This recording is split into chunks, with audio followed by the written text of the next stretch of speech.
한번 데이터 처리부터 코드 연습하는 겸 해서 진행해보고 있는 중이고요. 그러니까 개발 환경에 이제 들어왔을 때 이런 개발 환경에 지금 내가 어디에 위치해 있고 어떤 코드를 쓸 수 있는지가 제일 중요할 텐데요. 이제 LS라는 걸 했을 때 아마 리눅스 환경일 겁니다. 서버다 보니까 리눅스 환경일 거고, 에라스라고 했을 때에 이렇게 현재 폴더가 나오게 되고, 그것이 왼쪽에 있는 그 파일이라고 이렇게 제거하면 나오는 그 문서 모양의 아이콘 클릭해서 나오는 그 말하자면 내비게이션, 그 익스플로러 같은 느낌의, 파일 익스플로러 같은 느낌의 그 정보랑 동일한 위치가 나오게 되죠. 그래서 이제 change directory라는 뜻으로 cd라는 거를 쓰게 됩니다. cd를 쓸 수가 있게 되는데, cd의 또 다른 예를 하나 보여드리면, cd 하고 그냥 대시만 한번 해보시면, 대시가 아니죠, 슬래시죠. cd 슬래시만 해보면 이렇게 이동을 합니다. 그러면 ls 잠깐 해볼게요. 자, 이렇게 했더니 내가 몰랐던 어떤 폴더들이 막 나오겠습니다. 위에 지금 샘플 데이터라고 하는 폴더 보시면 아실 수 있듯이 여기도 뭔가 우리가 잘 모르는 폴더들이 막 있죠. 이게 리눅스 환경에서 가장 루트라고 하는 그 위치입니다. 이게 루트, 이거 하나만 나오면 루트인 거거든요. ROOT입니다. 그 뿌리라고 할 때 그 ROOT 맞습니다. 그 루트로 지금 넘어온 거고, 루트 환경에서 봤을 때 홈 폴더가 있고요, 컨텐트 폴더가 있고 막 그렇습니다. 그러면 내가 원래 가려고 했던 이 샘플 데이터라는 폴더 안에 가고 싶을 때는 어떻게 하느냐, 여기 점 3개가 있죠. 이 점 3개를 클릭하시면 밑에서 두 번째 경로 복사라는 것이 있습니다. 경로 복사를 한번 해보시고 여기 CD 옆에다가 붙여 넣어 보시면 됩니다. 자, 이렇게 했더니 어떤가요? 루트 안에 있는 컨텐트 폴더, 그 폴더 안에 샘플 언더바 데이터라는 폴더가 있죠. 즉 여기 이 수많은 폴더 중에 이 컨텐트 폴더에 들어갈 수가 있는 겁니다. 그러면 혹시 다른 폴더는 못 가는 건가 한번 볼까요? cd 하고 뭐 홈 같은 게 또 있네요. 한번 홈 가볼게요. 네, 들어졌습니다. 그 다음에 ls 한번 해볼게요. 없죠. 이 보통 사용자가 여러 명이 있는 어떤 시스템에 가보게 되면 이 홈 폴더에 그런 계정들이 막 만들어지게 됩니다. 근데 여기는 누군가가 이 공간에서 계속 쓰는 것이 아니죠. 계정이 따로 있지 않겠죠. 그래서 지금은 그 계정 말하자면 로그인 아이디 같은 게 없는 겁니다. 그래서 우리 왜 윈도우 계정 만들면 그 이름으로 들어가잖아요. 그 계정 같은 걸 말하는 겁니다. 그리고 또 뭐가 있냐면 etc라는 곳에 가도 거기에도 뭔가 이 유저, 새로운 유저를 위한 공간들이 마련되어 있을 때가 있습니다. 여기 etc를 가보게 되면 진짜 모르는 뭔가 수많은 것들이 있는데, 만약에 우리가 뭔가 데이터 처리 같은 걸 좀 많이 공부하신 분이라면 MySQL이라는 얘기 좀 들어보신 바가 있을 것 같고, 그리고 이 환경이 리눅스라는 걸 대충 알 수 있죠. 이렇게 리눅스 중간에 보이는 거 보니까. 그 다음에 외부 접속 같은 거 할 때 쓰이는 SSH 이런 것들이 있고요. 다양한 기능들이 제공되고 있고, 파이썬 3.7이 있구나, R도 있구나, 뭐 이런 거를 좀 알 수가 있는 환경입니다. 그리고 여기 환경에서 뭔가 문서 같은 걸 다룰 때 쓰이는 프로그램이 있냐면 VIM이라는 프로그램이 있습니다. 그래서 VIM에서 뭔가를 이렇게 어떤 파일 같은 거, 텍스트 파일 같은 걸 건드리면은 그 텍스트 파일을 수정하거나 할 수가 있습니다. 자, 그러면 일단 본래 우리 목적으로 돌아가 보면 지금 컨텐트라고 하는 폴더에 들어와 있고요. 그 안에 샘플 데이터라는 곳에 지금 들어갈 수 있었습니다. 자, 그래서 cd 컨텐트 샘플 데이터를 가고 ls를 해보면 이제 우리가 관찰하고자 했던 이 캘리포니아 이 CSV 파일이 두 가지 존재합니다. 자, 그래서 잠시만요. 이거 좀 지워야 되겠네요.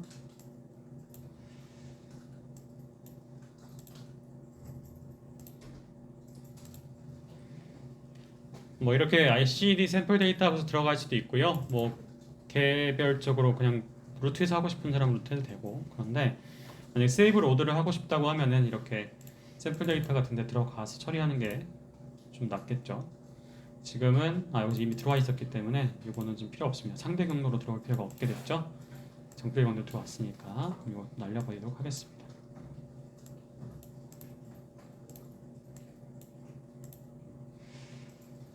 자, 그런 다음에 임포트 OS를 해보시면 이제 오퍼레이팅 시스템, 이 시스템에서 어떤 데이터 구조를 가지고 있는지, 어떤 폴더 구조를 가지고 있는지 알 수가 있습니다. 그래서 여기서 OS 리스트 dir 이렇게 해주게 되면은 아까 말했던 이것이 리스트 형태로 들어와 있습니다.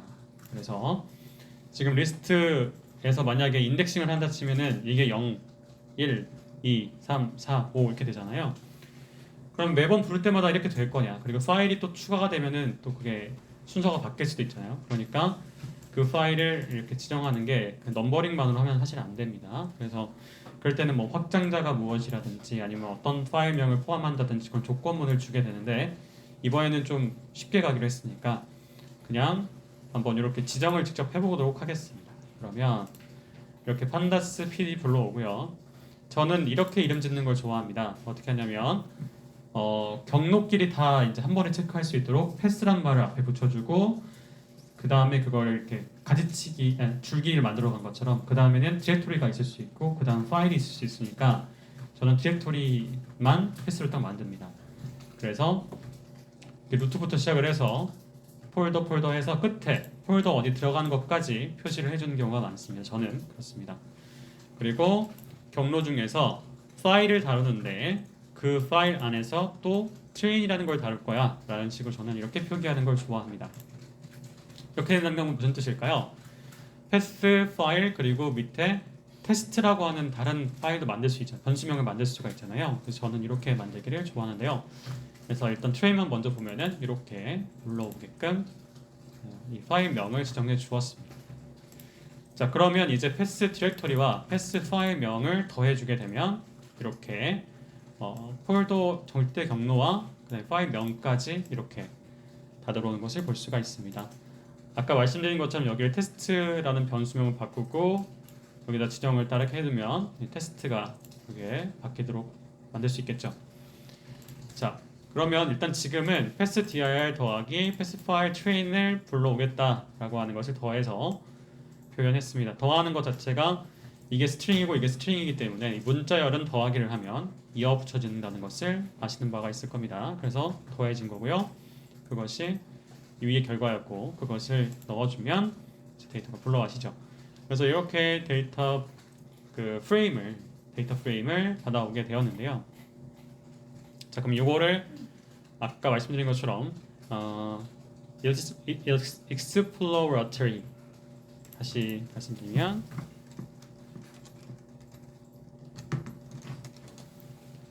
이렇게 답사하는 개념으로 탐색적으로 보는 데이터 어널리시스를 하게 됩니다. 자, 이렇게 exploratory data analysis라는 것을 하게 되는데요.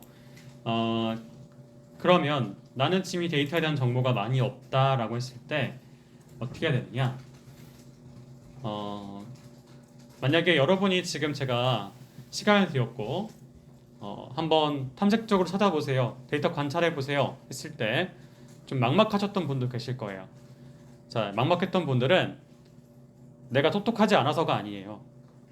왜 막막했을 거냐면 이 데이터가 내 데이터가 아니기 때문에 그렇습니다. 여러분이 직접 수집한 게 아니에요. 그러니까 정보량이 충분하지 않기 때문에 판단이 서지가 않는 거죠. 또 경험이 많이 쌓여 있다면 뭐 그걸 대충 때려 맞출 수 있겠지만 경험도 아직은 우리는 경험할 게 더 많은 사람들이니까. 그러면 어떻게 하면 좋으냐? 바로 구글링을 그때 하는 거예요. 그때 네이버 검색을 하는 겁니다. 그래서 좋은 책을 쓰는 방법은 좋은 책을 많이 읽는 거예요. 마찬가지로 좋은 논문을 쓰는 방법은 좋은 논문을 많이 읽는 겁니다. 그럼 좋은 데이터 분석을 하려면 데이터 분석 사례를 많이 봐야 돼요. 심지어 만약에 같은 데이터셋이 있다라고 하면 엄청 좋겠죠. 그러면 제가 말씀드린 것처럼 이 데이터는 공개적으로 풀려 있습니다. 그럼 이 데이터를 사용해서 분석한 데이터가 있을까요, 없을까요? 검색해 보시면 엄청 많습니다. 그러면 여러분보다 실력이 떨어진 분도 글을 적은 사람이 있고 여러분 실력이 높은 사람이 적어놓은 것도 있을 겁니다. 그러면 나한테 적합한 글을 찾아내서 그걸로 공부하는 게 바로 내 실력을 늘리는 방법이 되는 거예요. 그러면 한번 검색을 해봅시다. 이미 하신 분도 계실 거예요. 그런데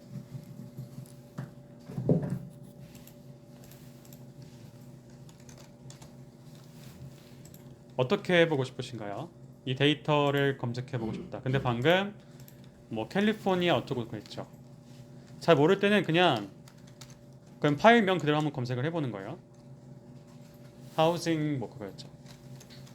하우징 프라이스였나?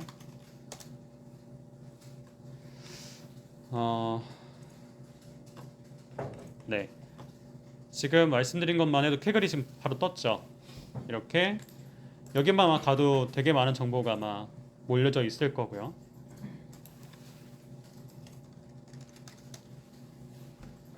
이렇게 한글을 조금 넣어주는 것만으로 한글 자료들이 같이 뜨게 됩니다.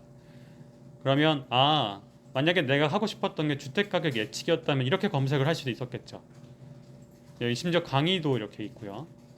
그러니까 사실은 검색어를 어떻게 하느냐에 따라서 내가 이것을 빠르게 일 처리할 수 있을지 오래 걸릴지 결정하게 돼요. 약간 옛날에는 정보 검색사라고 하는 자격증이 있을 만큼 정보 검색이 굉장히 중요하게 느껴졌는데 우리는 사실 너무 유튜브에도 많고 네이버도 많고 정보량이 너무 많다 보니까 오히려 쳐내기 바쁘잖아요. 재미없는 뭐 감동도 없고 재미도 없는 그런 유머 같은 건 날려버리고 이런 게 워낙 우리 습관이 됐다 보니까 직접 우리 필요로 한 정보 찾는 거에는 좀 덜 익숙해요. 그래서 당연히 한글이 좀 더 우리는 한국 사람이니까 빠르잖아요. 이해하기도 빠르고 갖다 쓰기도 편하고. 그래서 여기는 지금 뭐 한글로 설명되어 있지 않지만 어쨌든 이렇게 사용 사례를 코드로 볼 수 있고 그다음에 아마 이분이 좀 상세하게 적은 것 같은데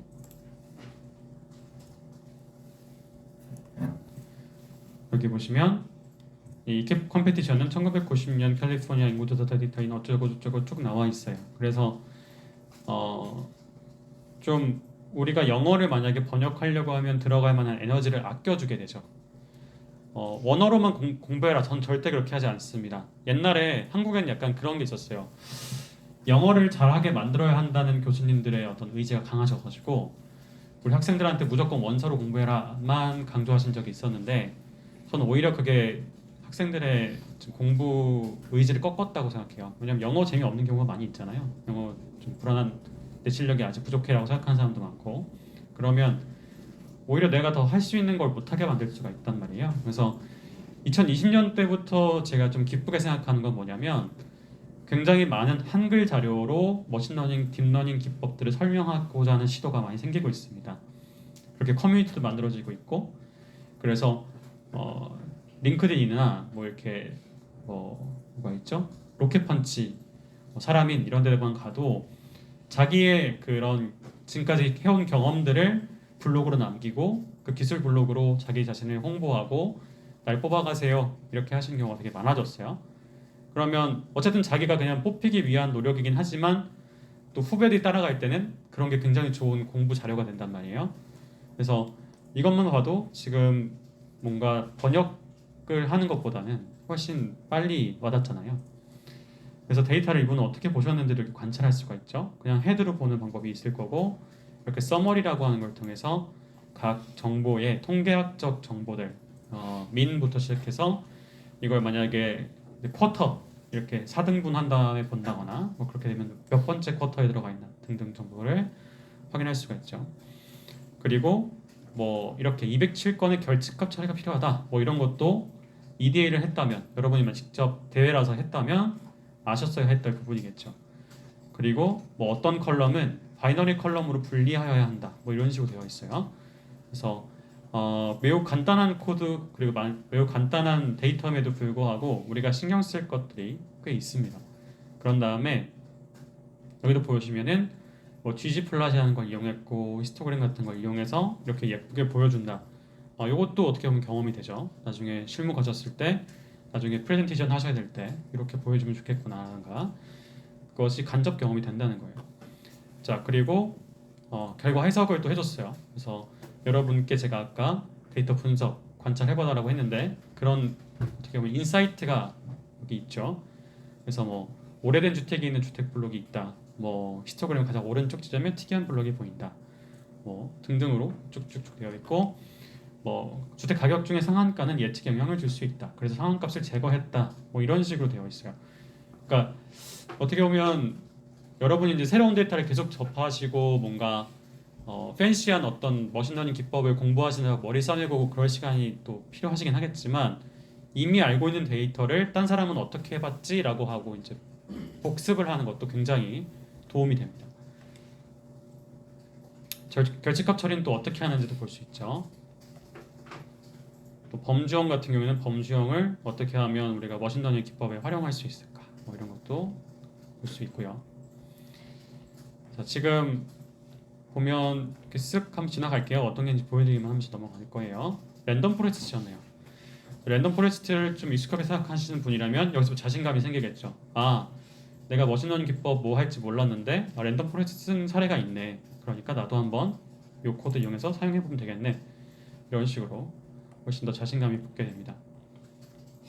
그래서 이제 저도 대외 멘토링을 많이 하게 돼요.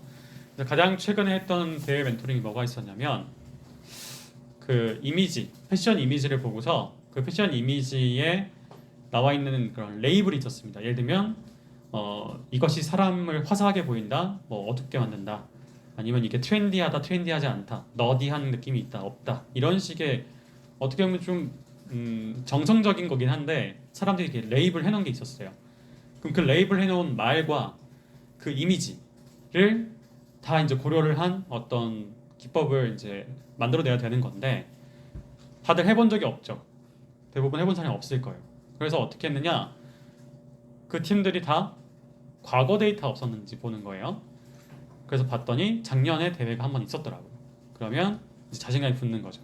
작년 데이터와 작년 코드가 있으니까 아, 적어도 난 이만큼은 할 수 있다라는 자신감이 붙는 거예요.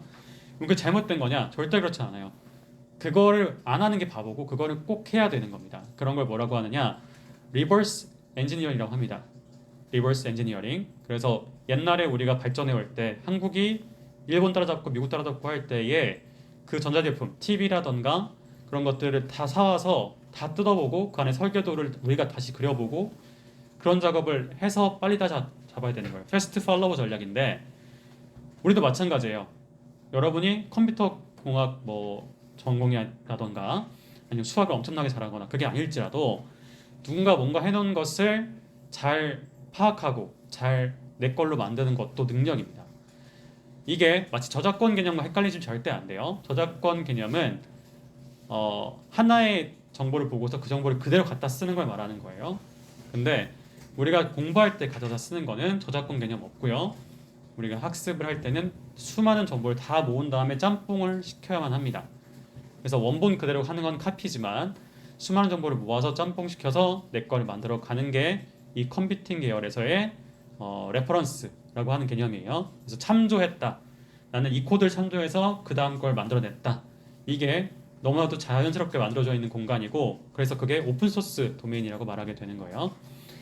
자, 그러면 이제 여러분이 뭔가 경진대회나 뭐 그런 데 가게 됐을 때 어떤 데이터를 만났어요. 그러면은 이렇게 검색을 하는 것부터 시작돼야 된다라는 걸 이제 인지하셨을 거라고 생각합니다. 그러면 방금 제가 이렇게 데이터라는 말을 붙여줌으로써 한국어가 들어가게 만들었고 그러면 이 구글 서치 프로그램이 한국어 블로그 같은 거를 같이 검색해 주게 되면서 좀 빠르게 습득을 했습니다. 그러면 여기서 끝내느냐? 그렇지 않죠. 이렇게 뭔가 영문 자료 중에도 도움이 되는 게 있을 수가 있단 말이에요. 그래서 이렇게 뭐 프레딕션이라고 하는 걸 같이 검색해 볼 수도 있고 아니면 뭐 데이터셋 이렇게 검색해 볼 수도 있고요. 한번 볼까요? 이렇게 데이터셋으로 검색했을 때 보니까 캐글도 있었지만 여기 보니까 scikit-learn 이런 것도 있어요. 코र्스라고 되어 있네요. 보면 아까 봤던 거긴 한데 이렇게 어떻게 쭉 따라가면 이 데이터를 EDA 할 수 있는지를 아예 scikit-learn이라고 하는 공식적으로 사용되고 있는 그곳에서 알려주고 있습니다.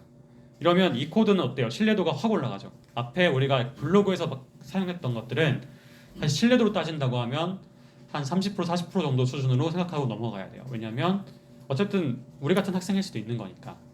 근데 이렇게 공신력 있는 사이트에 올라왔다. 그럼 한 7, 80% 정도의 신뢰도가 생기는 거예요. 그러면 이렇게 그림을 좀 멋있게 캘리포니아 그 지역에 대한 이 분포를 멋있게 그릴 때 이 코드 썼을 때 욕먹진 않겠구나라는 자신감을 또 가지시면 되는 겁니다.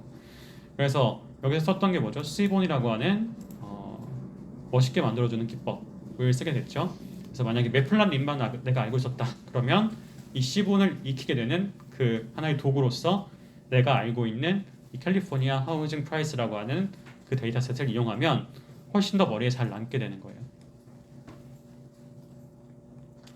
그리고 이렇게 페어 플랫이라는 것이 있습니다. 그래서 상호상관도를 보여주는 건데요. 상호상관도를 보여준다기보다 그러니까 보시면서 익히실 수 있는 건데요.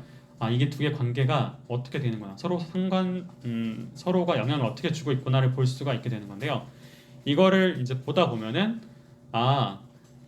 만약에 수학적으로 계산해 본다면 이 한 데이터가 예를 들어 룸이라는 것이 방 개수가 늘어날 때 가격 집 값도 올라갈 수밖에 없겠구나, 약간 이런 감이 생기게 돼요. 그럼 상호상관도라는 개념이 생길 거고, 그것이 숫자로 만들어질 때 이제 correlation이라는 말로 가게 되죠. 여기서 이제 R2 스코어 이런 말도 나오게 되고 R 스코어 이런 말도 나오게 되는데요.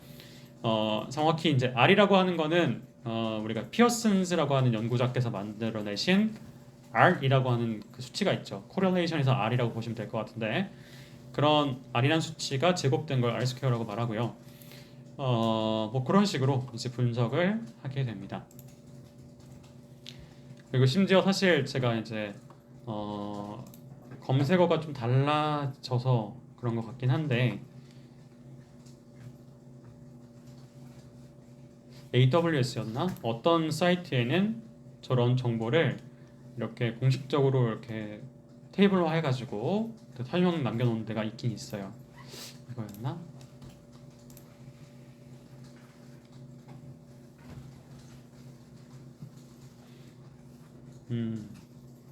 네, 이건 AWS 지금 보이시죠? 이 아마존 AWS에서 여기서 또 제공을 하고 있는 그런 방식인데요.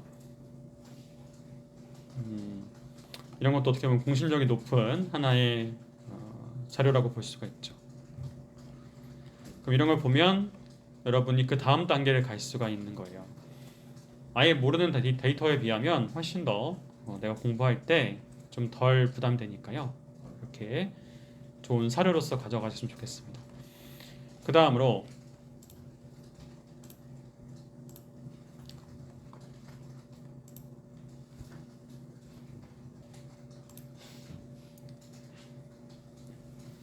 자, 지금까지 잘 못 따라오셨던 분이 혹시 계시다면 위에 코드 다 지금 작성해 주시고요. 이거 설치해 보는 거 다 경험해 보셨으면 좋겠습니다. 자, 화면에 보이는 PRP install -u 판다스 프로파일링 이거 설치하는 경험 다 해보시길 바라기 때문에 제가 확인하러 뒤로 갈 겁니다. 이거 작업하세요.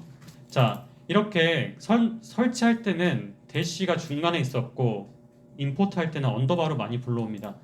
이게 약간 약속 같은 느낌이 굉장히 많이 있어요.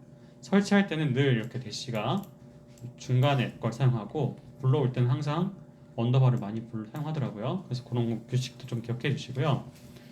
그 다음 특이한 점은 뭐냐면, 원래는 이렇게 판다스 프로파일링 같은 이런 이름이 있으면 그거를 불러다가 쓰는 경우가 대부분인데, 여기는 어떻죠?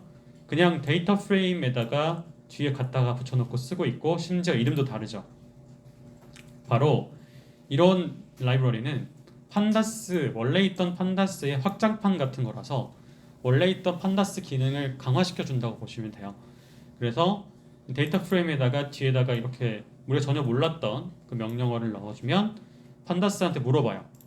야, 판다스야, 너 이런 기능이 있어? 그러면은 얘가 원래라면 없다고 그럴 겁니다. 그래서 이렇게 판다스 프로파일링이 없는데 불러와 줘야 돼 하고 그때 이거를 넣게 될 거예요. 그래서 제가 만약에 이거를 이렇게 해놓고 돌려볼게요.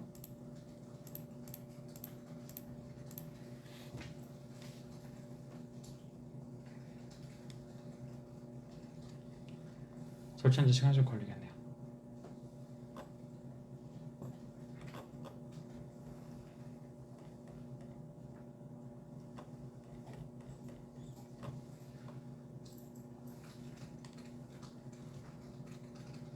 자, 에러가 나죠. 그래서 데이터 프레임은 이런 어트리뷰트가 없다라고 나옵니다. 프로파일 언더바 리포트라고는 어트리뷰트가 없다 이렇게 나오는데, 그렇게 그 라이브러리를 이렇게 불러와주면 확장판이 생기면서 이렇게 PR이 이제 불러와지고요, 저장이 되고, 그래서 이렇게 확인이 가능하게 되죠. 자, 그럼 이런 리포트 같은 걸 저장하고 싶을 수 있잖아요. 뭐 보셔서 아시겠지만 다양한 CR을 제공해주고 있으니까 저장하고 싶을 때는 이렇게 뒤에다가 .to 언더바 파일 이렇게 해주시고, 그 안에다가 경로를 스트링 문자열로 따옴표 써서 넣어주시면 됩니다. 현재 폴더란 뜻에서 점 한 다음에 요 그 대시를 해주시면은 현재 폴더로부터 만들어낼 수 있다는 뜻이고요. 현재 폴더 안에다가 이 pr 언더바 report.html로 만들어줄 수가 있게 됩니다.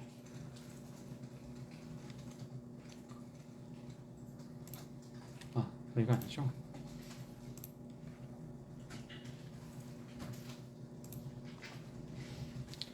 그럼 여기 보시면 pr 언더바 report.html 이런 게 나오게 되죠.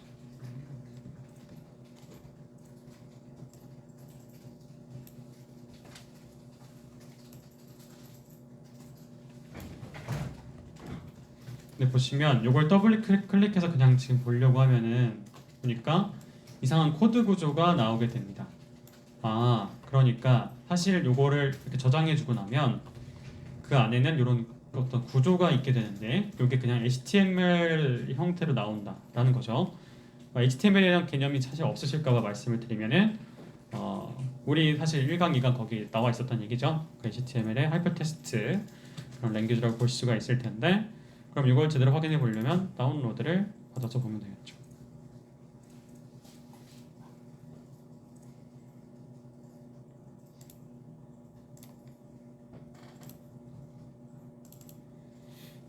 자, 이렇게 프로파일 HTML 화면이 나오게 됩니다. 트랜슬레이트 되나? 오, 트랜슬레이트 되네요.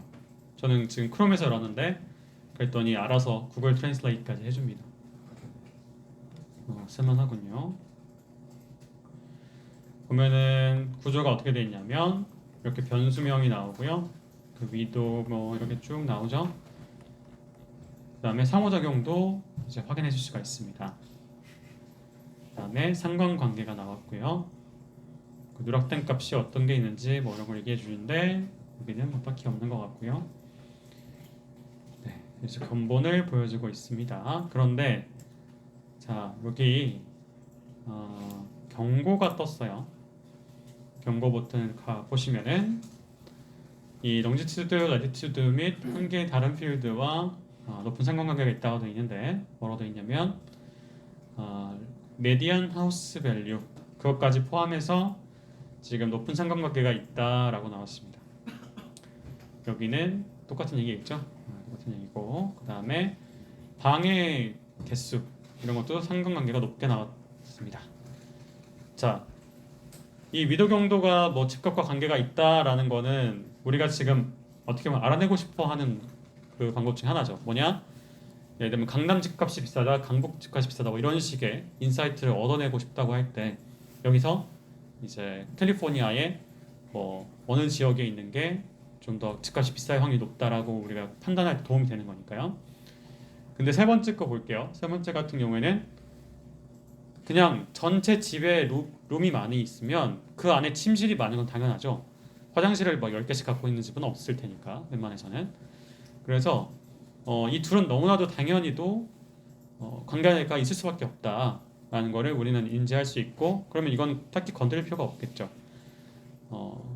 서로 지금 왔다 갔다 하는 것을 두 번째 줄 이것도 마찬가지라서 넘어갈게요. 그다음에 집에 몇 명이 있느냐와 방의 개수는 당연히 연관성이 있겠죠. 집이 대부분의 경우에는 집에 사람이 많으면 5명이 뭐 산다. 그러면 집이 방을 여러 개 가질 수밖에 없으니까 상관성이 있다. 이런 것들을 경고이긴 하지만 우리가 보고서 이 데이터가 큰 문제가 없는지도 체크할 때 도움이 됩니다. 그리고 이렇게 변수를 볼 때도 이렇게 간편하게 선택해서 볼 수가 있게 되고요.